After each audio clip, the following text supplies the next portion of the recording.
fermer ta bouche. Parce que le fait que tu sois derrière, que tu appelles, tu n'es pas confiance, est-ce que ça crée des frustrations? Et à un moment, à force de tirer, on sait tous la suite. La corde finit par se couper. La venue d'un enfant est souvent quelque chose de très positif. Par ailleurs, elle pourrait malheureusement être aussi une cause de séparation. Dans cette vidéo, je vais te dévoiler 3 raisons fondamentales et cruciales qui pourraient amener à une séparation après la venue d'un bébé dans un couple.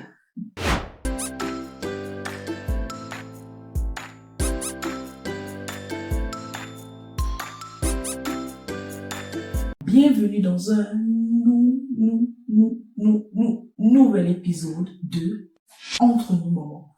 Le meilleur endroit au monde où l'on ressort grandi, motivé et positif. Yes. Beaucoup de couples se séparent encore plus de nos jours. Et très souvent, cette séparation survient directement après la venue d'un bébé. C'est difficile de croire, mais c'est pourtant vrai.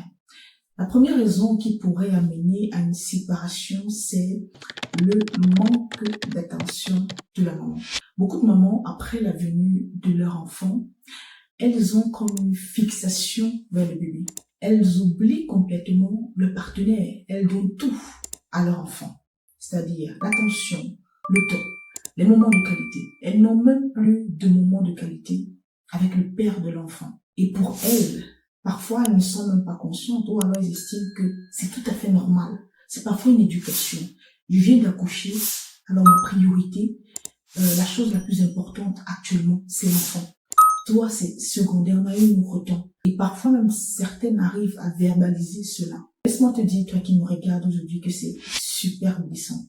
C'est hyper blessant parce que n'oublie pas que avant l'enfant, vous étiez proches. Et l'enfant va grandir, il va partir en fait.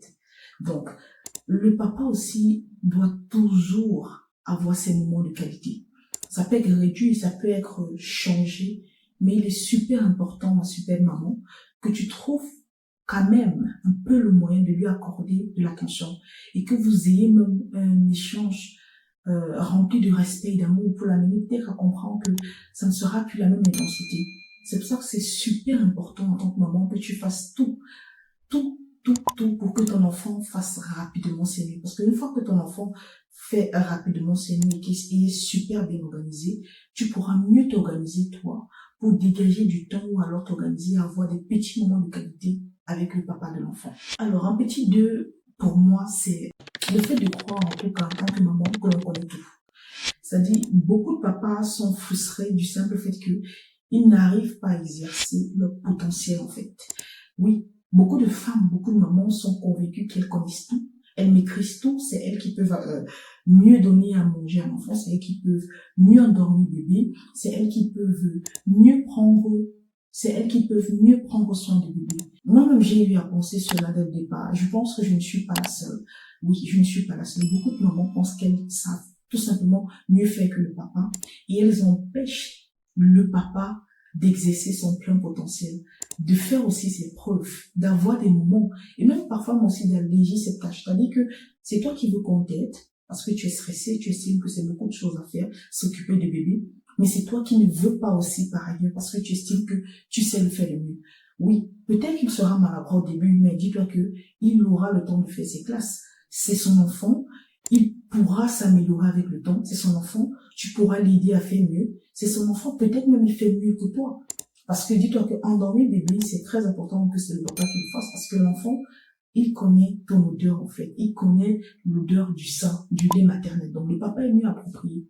Et une fois que tu vas aussi laisser le papa s'exprimer en fait au quotidien, je pense que il prendra plus confiance, il pourra déjà mieux te soutenir toi déjà dans cette période, et aussi jouer de son rôle de papa. Je pense que c'est simplement assez frustrant d'être en tant que papa et être en face d'une maman qui croit qu'elle connaît tout en fait. Et dans le moment, il se dit, bah, écoute, tu sais tout faire, écoute, fais alors. Ne prends pas honte à demander, à déléguer, à le laisser faire et tout simplement fermer ta bouche. Parce que le fait que tu sois derrière, que tu appelles, tu n'es pas confiance, est-ce que ça crée des frustrations et à un moment, à force de tirer, on sait toute la suite. la corde finit par se couper. Alors, je t'invite tout simplement à faire très attention à ce deuxième point. La dernière des choses qui pourrait amener un couple à se séparer, pour moi, après la venue d'un bébé, c'est l'humeur. L'humeur qui devient morbide, tout simplement, après la venue du bébé. La dépression postpartum, voilà, son stress qui va avec, les nuits blanches, tout ce qui tourne autour de la dépression, la mauvaise humeur dans la maison, très souvent.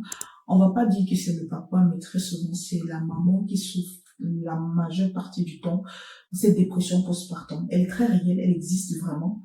Et c'est pour ça que c'est important de se préparer, papa, maman, bien avant la venue du bébé, dès que conscient d'avoir des couples amis, mais qui on peut se retrouver pendant ces moments difficiles, ces moments où on a des montées d'émotions, des envies de pleurer tout simplement, des sensations qu'on ne sait même pas exprimer en fait, et que le papa à côté ne comprend pas.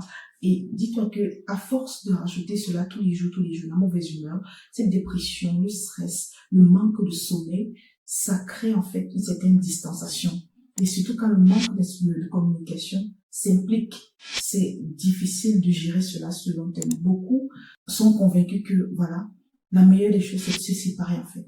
Mais je suis convaincue du simple fait que on peut être papa, futur maman et être libre et épanoui. C'est pour ça qu'il est important de se préparer. Alors dis-moi en commentaire parmi ces 3 éléments, celui qui te parle le plus en fait. Quelle est pour toi la cause la plus cruciale, celle la plus marquante qui pourrait amener les couples à se séparer? Dis-moi dans les commentaires. Moi, je pense que pour moi, c'était la deuxième. Et j'ai eu à réaliser cela et ça m'a fait du bien. Donc, restons connectés, préparons-nous parce que être une maman libre et épanouie, c'est bien évidemment très possible. Picardement vôtre.